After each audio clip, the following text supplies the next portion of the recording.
Hello, and welcome back for another episode of this season of Try This on Wisp Sports. I'm your host, Dr. Kirstin Lauritzen, and today we are 1 week out. Oh my goodness. Well, we're technically less than a week out. We're 6 days out from Ironman 70.3 Indian Wells. So it'll be a half Ironman on Sunday, December 5th. And I'm really, really excited. We're feeling pretty good going into taper week this week. I had some really good training this past weekend, a lot of swimming. I did so much swimming the past couple of days, trying to get into colder water. I got a new wetsuit, which I'm like really excited about.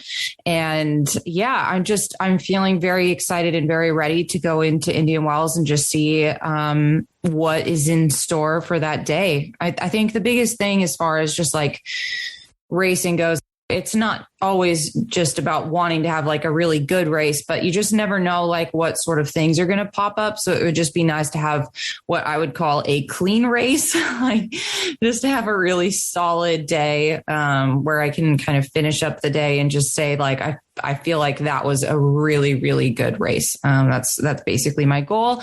And I'm also really, really hoping that I can accomplish my goals for the swim. So we'll see if I make it into that 30-minute time mark, but that's the biggest goal and takeaway that I want to have from this race. This last weekend, we swam in like 41 degree water for basically like 300 yards. Cause I was so cold in that water. I did not last for very long. So that was a very interesting part of training this last weekend, but had a lot of, again, very wet and rainy training per usual in Oregon. But it was a good last, basically week of training, getting that last bit in. And now we head into taper week. And the biggest thing for me this week, like biggest focus, is making sure that I'm eating enough food. Definitely, it's very common for athletes to think that it's the day before that's the most critical as far as meals go. And there's some to that, because you don't necessarily want to put in a ton of fruit, and you don't really want to put in a ton of like vegetable fibers and things that are going to be like hard to digest the day before. But your nutrition the week before, the whole week, is actually really critical and really important. It's not really just about that like meal at the end of the day, the night before the race. That it's just not about that like whole carb loading thing that we used to think was very important. Now, what you want to do is try to keep your carbohydrate load up throughout the week so that you can continue to build up those stores. And then what you want to do is just keep everything super light and easy as far as food goes. We've talked about this on a previous episode, so I'm not going to like camp on this, but just keep everything super light. So chicken, rice, or other things that are just really easy to digest that day before, so that you don't have a ton sitting in your gut the day of the race. And one of the reasons for that is because even if you don't have GI distress or GI issues, it's just really helpful to go in with a pretty cleaned out GI tract, so that even if like something goes wrong or nerves kick in or something happens, you're not going to end up with like a bunch of problems and end up potentially, visiting the restroom multiple times, simply just because you just don't have anything necessarily in your gut. So yeah, things are a lot different when you look at like race prep and that week before. The old way of thinking as far as like carb loading just ends up potentially setting you up for GI distress. And there's some other things that go in there as well. Like there's some specific things where, for women in particular, if you're in certain types or in certain areas of your cycle, you're going to respond to that food a little bit differently in water. And then that can impact the day of like how much water ends up kind of sitting in your GI tract. That can all depend on where you are in your cycle. So the best thing to do is just to try to keep things as easy to digest as possible. And that's kind of the goal. I get asked a lot if you're traveling, like what sort of food could you eat and where would you go? And a big thing for me is I really, really like Chipotle. Like that's just a very easy restaurant where I can get basically rice and chicken if I'm not able to prepare it myself. And I, just pretty much do that. And that's about it. And that works pretty well for me. I can pretty much do the same thing that I do if I'm able to cook there. And I will probably eat that, on our travels down there if we can find Chipotles at the right times for when we need them. It's just a easier way to get food without, I think, as much of a risk of having issues like getting food poisoning or something like that, which is definitely a thing. And that's, I think, one of the hard parts about traveling for a lot of these races is that if you don't have the ability to cook, especially if you're like driving, right, for like a long period of time and you're not flying, there's a lot of issues that can happen just from eating food on the go. So sometimes it's really helpful to bring your own food if you can do that, or just try to find restaurants and things that, are going to be pretty, like they're probably going to be okay. And they're as similar to like what you would normally eat as possible.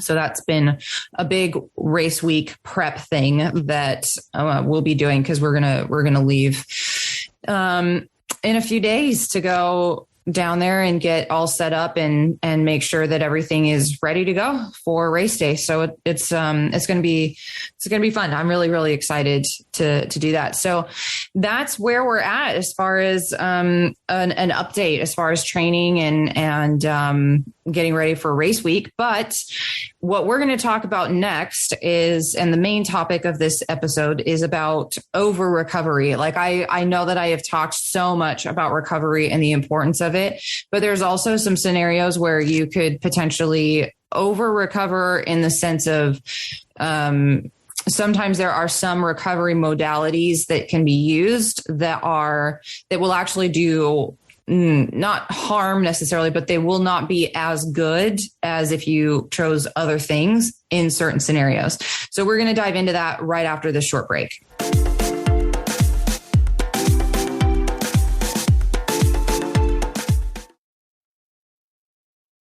So with over recovery, we really want to be careful of the different types of modalities that we use, just simply because of certain situations that athletes get into that there's a time and a place that's the right time to use some of these things.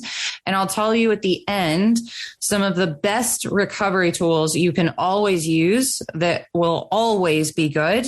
And they are really, really easy. They're not fancy. They don't cost a ton of money, but they are tried and true ways to focus on recovery and make sure that you get exactly what you need out of it. And then the fancy stuff can come at a time when, you know that it's going to be doing the right thing for you. So I know that on this podcast, we talk a lot about recovery and the benefits and the pros of recovery, because it's really true that a lot of athletes just actually don't even recover at all. They just don't prioritize that. And it's unfortunate, because recovery is something that's really necessary in order for the body to be able to adapt, right? To get those gains that you are putting all of that time and effort into trying to get. Without recovery, the body you're kind of like working your body towards breakdown in a sense, versus trying to get better and better, right? So there are some different options for like fancy recovery stuff, which so many athletes do. And you see them on like social media and they seem like really cool because there are these fancy different things that are supposed to help with recovery, like ice baths and cryotherapy. And saunas are one. Normatec boots, if you don't know what those are, they're kind of like compression boots in a sense, and you just put them on your legs or arms, and sometimes they'll even have cooling in them as well. But these ones are just compression, and they sort of just go up and down your leg in different patterns to try to facilitate recovery. There's also like red light therapy, even like certain supplements, right? Like all of those are fancy recovery tools that people love to use. But they're definitely they're definitely geared towards better recovery for sure. Like that is what they are basically like marketed as. But the problem with that is that especially all the ones that I literally just listed. So the ice baths, cryotherapy, saunas, Normatec, red light therapy, they are helpful in certain scenarios. But there are other scenarios where if the body does not have what it needs, then you're just going to be kind of pulling from empty, and it's not necessarily going to do the same thing that you want. So for example, if the body is depleted of energy, or nutrients, and that there are signs essentially that that the mitochondria are suffering, those recovery modalities can actually be worse rather than better. And so I'll back up a little bit. For those of you that are not familiar with the mitochondria, I know it's a fancy word, but it is a organelle inside of a cell. So if you picture like a round cell with all these things inside of it, there's things in there that are called the mitochondria. And the mitochondria use a lot of antioxidants in order to produce energy. And that is a really, there's a lot more that goes into that than just that alone. But the mitochondria are, that's their job, is they create energy in the form of what we call ATP. And that you experience as like your body being able to do its job. Right. So the problem, though, is that sometimes we can be at an energy deficit, or we can like deplete the source, like the resources that those mitochondria use. And in that case, these modalities that I have just recently mentioned can make things worse rather than better. And the reason for that is because the mitochondria, the modalities that I just mentioned, like ice baths, cryotherapy, red light therapy, sauna, stuff like that, they actually need your mitochondria to be able to like, they are energy dependent, right? So let's take this in. Let's break this down a little bit. So if you are in a period of overtraining, chronic inflammation, or if you have central nervous system fatigue, so I want you to picture like, this can definitely happen in the middle of training season. Absolutely. But most of the time where we see the most of that, like central nervous system fatigue and really like kind of chronic inflammation, is after, well, actually, I shouldn't even say that. It would be more like acute inflammation. But the central nervous system fatigue definitely happens after races, like those big, especially like Ironmans, those big ultra races. That central nervous system fatigue takes a while to recover from. And that's a big piece of this when it comes to after a big race. But things like chronic inflammation and overtraining, those two can pop up at literally any time, and they can pop up at any point during your training season, right? So they're very critical to look out for the signs and symptoms of those. And if you have any one of those three going on, these recovery modalities where they are requiring more energy in order to be able to have the effect that we want for recovery, if you have any of those three things going on, you are already in an energy depleted state. And so these recovery modalities are actually just going to more like put you into more of a deficit than actually create the response that you want. And I think that's a really important thing to kind of camp on and talk about a little bit more, is just because when you have, you just don't want to be, you want the most out of your recovery, right? You want the most out of your workouts. We don't necessarily want to be just like pulling from things. So I think like a really maybe good way, a good way to think about this is kind of in the terms of maybe like making money, and then your job. So I want you to think about the mitochondria like they are whatever job you do that makes money, right? You work, right? And that produces money. You go to work and you get a paycheck. Your mitochondria, in the same sense, are similar to your job, and they produce energy, which in this scenario is money or your paycheck, right? So in order for you to do your job, which in order for the mitochondria to do their job, like you need food, water, sleep, and anything else, right, that you need in order to get your job done. That's like, there's a certain set of things that you are going to need. The mitochondria are the same way, right? And in this scenario, they need food, water, sleep. They also need a couple of other things as well, but that's a pretty good place to start. So now let's say something happens at your job and now you're extra stressed at work. And something happened, you did something and you spent all of the money that you've made, right? So you're at zero and you're really, really stressed at work. So you're kind of pulling from extra resources already because of that extra stress, right? But now, because we don't have any money, we don't have any energy, we've added in a side hustle or a side gig. So another job into the mix to try and make more money, right? But you're still extra stressed at the previous job and you aren't getting enough food, water, sleep, etc., to help you do your job well. And then on top of that, that side gig or hustle that was supposed to help funnel more money into your bank account is actually adding even more stress. So you're constantly working at a deficit, constantly. So it's sort of the same thing here with the mitochondria. Like you spend all of your energy and in an event, or it's just been working up towards that point over your training season, your training block. And you basically spend all of that energy through a series of events and are now very like fatigued, maybe inflamed, and also maybe experiencing signs of overtraining, right? So maybe, like you're getting like a lot of aches and pains that aren't necessarily going away. You're noticing a lot more just like inflammation in your system. And the problem with that is what we then end up doing is adding more stress in the name of recovery via, right, the cryotherapy, ice baths, saunas, red light therapy. We're adding more in the name of recovery onto the body.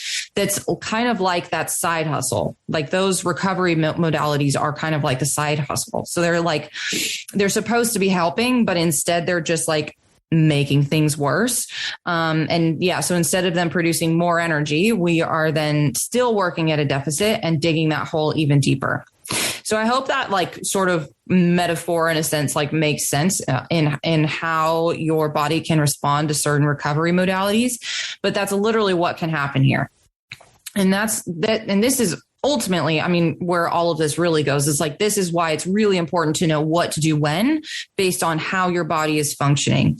And I know that it's really easy to get distracted by all of like the fancy, cool things, and they all have their time and their place. They all can be very helpful, but you don't want to do something that could just end up setting you back and working you kind of into a deeper hole.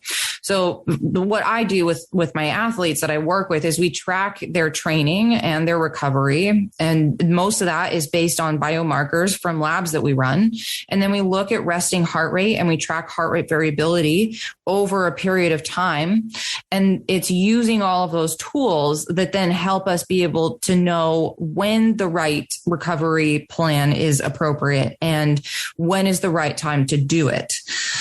Otherwise, one really key thing to remember is when it comes to recovery, if you get really excited about different fancy things, then like, yeah, those fancy things are nice. And I actually personally love Normatec. I love my sauna. I love cold therapy. I love all of those things. But whenever you're in doubt and you're just like, I don't really know where I'm at, but I know that I need to prioritize recovery, the best thing you can do is rest and sleep and make sure you're eating enough food and enough protein and staying hydrated and drinking enough water. And literally those 4 things are the best recovery methods that will always win. And that they will help to replenish those cells of what they need so that you're not constantly working from a deficit. So in that same example that I gave above, in this case, we aren't adding in that side gig or side hustle. Instead of working from a deficit, we're actually putting in more of what the body needs in order for it to do its job or for you to do your job. And we're being able to create more energy versus working us deeper into a deficit.